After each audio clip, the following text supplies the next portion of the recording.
साथ संगत जी, प्रेम से कहना धन निरंकार जी। साथ संगत जी, स्वागत है आपका फिर से एक नई शायरी के साथ।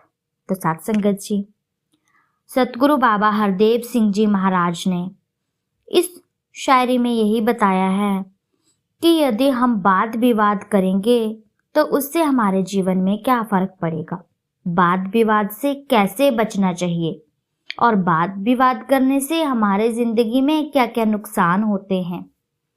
तो आज चलो जानते हैं इस शायरी में। मैं आखा मैं रब नू पाया, लोकी मन दे गल नहीं। मैं आखा मैं रब नू पाया, लोकी मन दे गल नहीं। अपनी बीती आप सुनामा, इस विच कोई छल नहीं। अपनी बीती आप सुनामा, इस बिच कोई छल नहीं। तो साथ संगत जी, इन लाइनों में बाबा हरदेव सिंह जी महाराज समझा रहे हैं कि उनका भाव यह है कि मेरी सच्ची बात को भी लोग वाद विवाद का विषय बनाना चाहते हैं, इसीलिए हमें सदा स्वस्थ विचार विमर्श अथवा करना चाहिए। इसीलिए हमें सदा स्वस्थ विचार विमर्श अवश्य करने चाहिए। जहां गुंजाइश ना हो, हमें कभी भी वाद विवाद में नहीं पड़ना चाहिए। और यदि हम वाद विवाद में पड़ेंगे तो साथ संगत जी, इससे क्या होगा, जैसे कि वाद विवाद में कोई कारण नहीं होता। साथ संगत जी, एक ने कहा जाट पे जाट तेरे सिर पर खाट, तो दूसरे ने कह दिया कि तेली वे तेली तेरे सिर पर कोलू। किसी ने कहा कि बात जमी नहीं। इस पर बोलने वाले व्यक्ति ने कहा कि बात जमे अथवा ना जमे, परंतु ये कोलू के भार से तो अवश्य मर जाएगा। इसीलिए महापुरुषों हमें समझाते हुए कहते हैं कि वाद विवाद बहस झगड़े में नहीं पड़ना चाहिए। इससे मित्रता समाप्त हो जाती है, रिश्ते समाप्त हो जाते हैं और शत्रुता बढ़ जाती है, नफरत बढ़ जाती है। अवतार वाणी में भी साफ साफ अवतार बाबा सिंह जी ने भी यही समझाया है। मुंशी प्रेमचंद का यह कथन भी कितना शिक्षाप्रद है कि कोई विचार जब वाद विवाद का रूप धारण कर लेता है तो वह अपने लक्ष्य से दूर हो जाता है।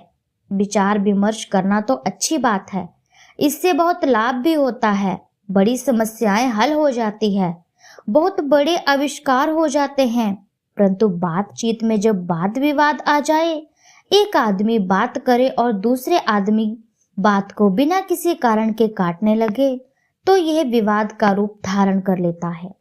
विवाद का अर्थ है वाक युद्ध, बहस करना, झगड़ा करना, कलह मचाना और एक दूसरे की बात को जबरदस्ती काटना। यह सब अपने आप घटित हो जाता है और हमें पता ही नहीं चलता कि हम एक दूसरे के विरोधी और शत्रु कब बन चुके हैं। आदमी का यह स्वभाव है कि एक दूसरे से कभी हार नहीं मानना चाहता और अगर संभव हो तो वह अपने से योग्य आदमी को भी गलत हथकंडों से परास्त करने का प्रयत्न करता रहता है।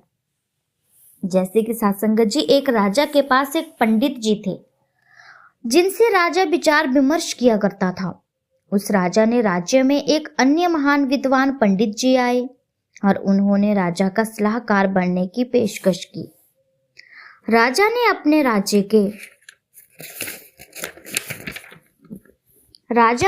राज्य के अनपढ़ पंडित से बात की तो उस पंडित ने कहा कि उस विद्वान पंडित को आने दो और मैं उनके साथ शास्त्रार्थ करूंगा।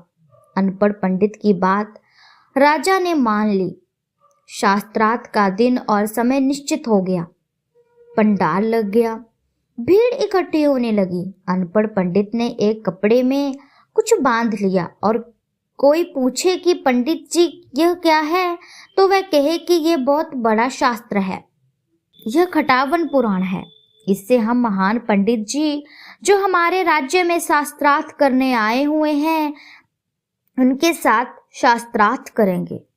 अब शास्त्रार्थ शुरू होने से पहले ही अनपढ़ पंडित ने अपनी बात शुरू करते हुए कहा कि दूसरे पंडित जी, जिनके साथ मेरा शास्त्रार्थ हो रहा है बहुत ही योग्य महात्मा है, परंतु मेरे पास जो खटावन पुराण है उससे मेरे पास जो बात आई है वह मैं आपको बताता हूँ।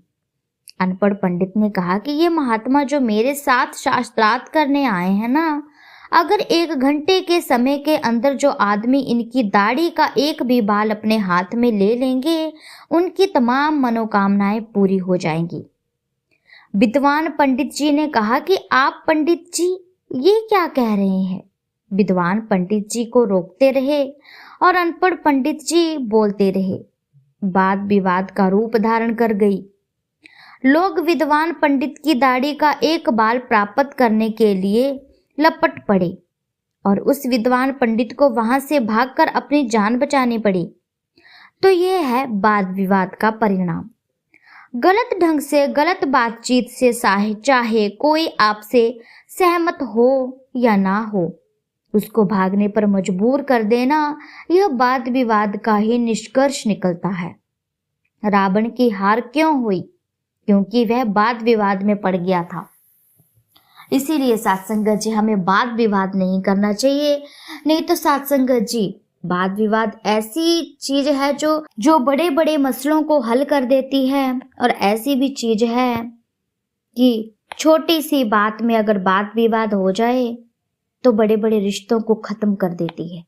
तो हमें सत्संगत जी लड़ाई झगड़े कलह का कारण नहीं बनना है, वाद विवाद नहीं करना है। केवल और केवल निरंकार प्रभु परमात्मा की स्तुति करनी है। तो सत्संगत जी, दासी की शायरी और इसके भाव अच्छे लगे हो तो चैनल को लाइक शेयर कमेंट और सब्सक्राइब जरूर कीजिएगा, ताकि सत्संगत जी जो भी मैं ऐसी छोटी छोटी बातें आप जी के सामने लेकर के आती रहती हूँ वो आप जी को जल्दी समझ आए और आपको इस परमपिता परमात्मा की भक्ति करने में आसानी हो। सत्संगत जी, आपने देखा होगा दासी के चैनल पे कि दासी छोटी छोटी एक एक शब्द को लेकर के समझाती रहती है कि कैसे हमें इस जिंदगी में जीना है। तो सत्संगत जी, दासी की भाव अच्छे लगे हो तो दासी को सपोर्ट कीजिएगा। ऐसे ही भाव, ऐसे ही छोटे छोटे वाक्यों के भावार्थ आप जी के सामने लेकर के आती रहूंगी। तब तक के लिए धन्य निरंकार जी।